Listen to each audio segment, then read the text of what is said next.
Layers is an immensely powerful way in Photoshop to composite several images, add text to an image, or even add vector graphics, graphics that originate in Adobe Illustrator, for example, that are made up of points, unlike Photoshop, which is made up of pixels. In this image, we have one locked background layer, which is the way all images start, and I could copy and paste to get another file in, but I'm going to choose Adobe's File, Place. And when I place, I could choose a number of Photoshop formats, I could choose .ai for an Illustrator format, or thousands of different image formats. I'm going to select the pair.psd Photoshop document. And when I double-click or hit place, it puts it in this bounding box, this frame that allows me to scale the image. Now I'm going to move the pear to the upper left corner, and my goal is to make this Mardi Gras pear look like he is actually watching her dance. I'm going to hold down my Shift key as I grab the corner and let go of my mouse first. Holding down Shift as you grab the corner when you are scaling keeps it proportional. If I let go of Shift before my mouse, it might get really wide or really tall. It would be disproportionately scaled. If I'm outside of the bounding box or scale rectangle, I'll see these little bent arrows that'll actually let me rotate this a hair. And I can use my up arrow or down arrow keys to nudge this guy to get him in the perfect position. But I'm going to let it go and either double click or press Return or Enter to finish the scale. There we go. We've got a happy pear in the window, and it picked up the file name of pear for the new layer. So that was one way to create a new layer. You could copy and paste something in. You could do as we just did, choose File, Place. But now I want to create a layer from scratch for a caption below the window. So I'm going to choose my rectangular marquee tool. And to protect the bricks and the original background photo, I'm going to choose from my Layer menu, New Layer.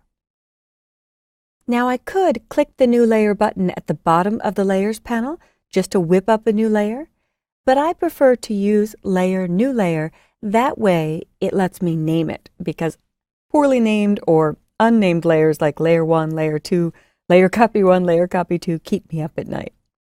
So I will call this Fill. And I could name it Fill Color, but I don't know what color I'm going to use yet, so this is just a fill for the caption. And I have a completely empty layer.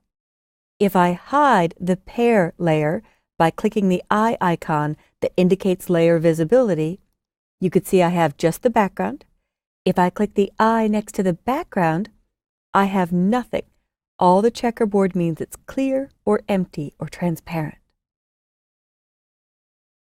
I've clicked the two layer visibility icons to turn pear and background back on, and fill is still highlighted or active. So every layer above the background acts like a clear piece of acetate stacking one on top of the other. Now I'm ready to put a color into a rectangular shape. So I will click and drag, starting kind of off the screen.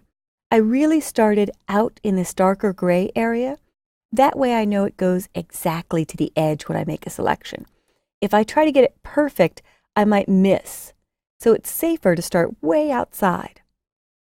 And I can use my up or down or left or right arrows to nudge this before I fill it.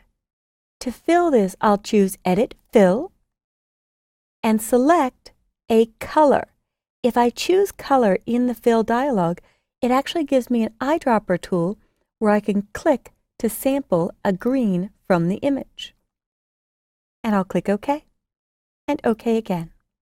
And now I'll choose Select, Deselect to get the marching ants to go away. And while this is a nice green, it's really overpowering or distracting from the image.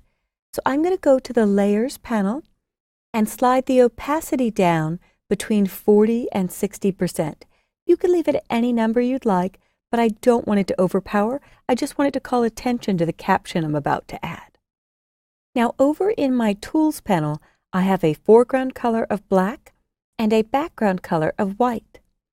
I'm going to hit the teeny tiny swap arrows once, so now white is my foreground color and black is my background. The reason I chose white is so that when I add text, it puts it in white.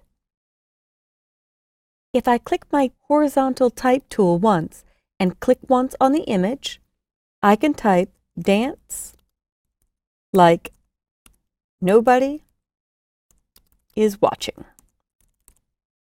And I was playing with fonts earlier, so it picked up my Arial Rounded 66 point. I'm going to do Select All, and you may not have Arial Rounded. In fact, I think I'll go back to left alignment on this and move it. With type, if you click in the letters, it deselects. But if I hit Command A or Control A to select all, or even have nothing selected and move anywhere outside the letters, it lets you move the type.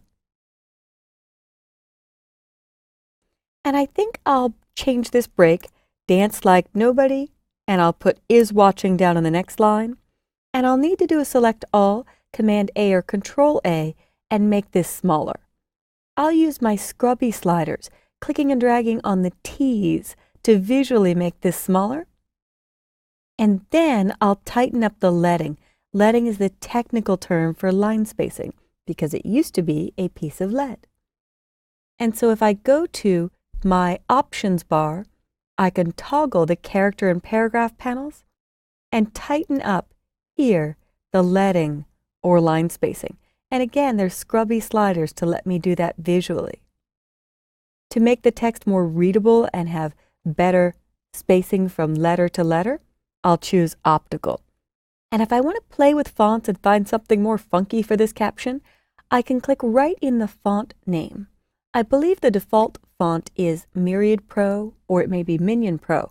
So if you see those words in your type portion of the options bar, click directly in the words, but not the arrow to the right. Right in the words and hit your down arrow key on your keyboard, and it will go alphabetically through every font on your system. Now I purchased Arial Rounded, so I think I might settle on that. Chalkboard is nice too, but I'll go back to Arial Rounded. So just a heads up, when you open this file, you may get a missing font warning, but if you don't edit the text in my finished file, it should still be okay. And I have created new layers by bringing in a fill layer, making the layer from scratch, filling with a color under Edit Fill. I used File Place to bring in another image that was silhouetted, and I added a new layer by putting type into the shot. And I'm going to use my Move tool and just nudge this type a little bit to the right. I could also do Free Transform if I want things bigger or smaller, but let's finish this off by making the pear look like he really belongs in the window. In your Layers panel are blending modes. So you could try one of the first ones that jumps out at me, Darken. Darken the image with this color, and it almost looks like a reflection of the pear maybe standing where the camera viewer is. I could try Soft Light, where it looks like maybe the pear is actually inside the window, or Hard Light, where it's more extreme and it looks like the pear is really in front of the window. So you can experiment with these different settings and leave it on the one you'd like. I think I'll settle on Soft Light so it looks like he's peeking at her from inside. So I hope you've enjoyed this tour of creating new layers, and see if you can work along with the video to create possibly your own caption, but a new fill layer, and place the pear into this photo to come up with a completely new composition or a new message for this image.